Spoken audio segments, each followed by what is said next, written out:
So once again, I have proven myself to be a fairly useless blogger in that I can't keep up with it. I just lack the motivation. But anyhow, I have a funny story, and by funny I mean slightly disturbing, but also mostly hilarious. You all, well, anyone who has seen this video blog has seen Hammy, my hamster, and you will know that he's kind of crazy looking. Grace doesn't trust him. She's generally disgusted by him, even though he crawled around on her tonight and whatnot. But anyhow, the other night, he'd been making a lot of noises during the night while I was trying to sleep, and like I couldn't quite get to sleep. And then I did get to sleep, and I just kept hearing these noises and waking up. So finally I heard some noises that sounded really strange, and I turned my little lamp on beside my bed and looked over at his cage, and the door was open, and he had escaped. And so I don't know how he did it, because you have to like latch the door. But I imagine that because he's a fatty, he probably just threw his body weight against the door and opened it. So I didn't know where he was, and I just listened for a minute, and he was running around on the other side of my bed. I heard him, and I looked, and he was just like trying to climb up on the box, and I picked him up. He didn't want me to pick him up. He tried to sort of bite me a little bit at first.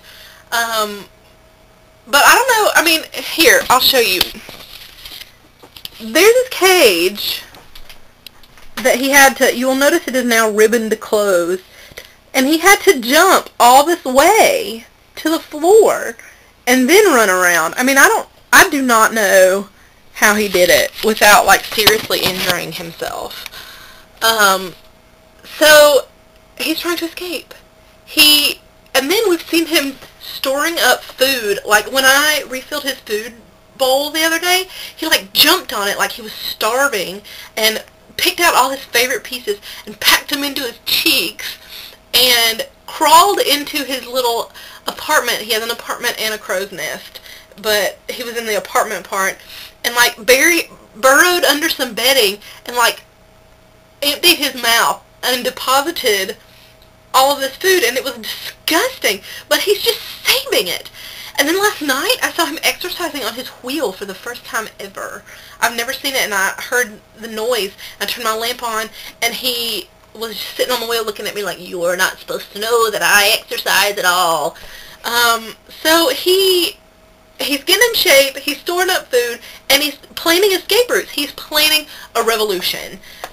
So I don't know, I'm a little bit scared. I'm going to wake up, and he's going to have like a million hamster friends in here revolting against me. It's completely bizarre. But anyway, pray for me, because I'm in fear of my life because of hamsters. And also Grace has a ferret now, so like if they team up, we're going down. It's going to be bad. But anyhow, to end this blog, I am going to add a little video of Grace singing to Hammy. It's a song she composed for him, sort of as a peace offering, to say that even though she does distrust him, she doesn't really hate him. So anyhow, I hope you all had a wonderful Christmas and are looking forward to a fantastic New Year. Bye! Okay, this is a song I wrote for my special friend Hammy here.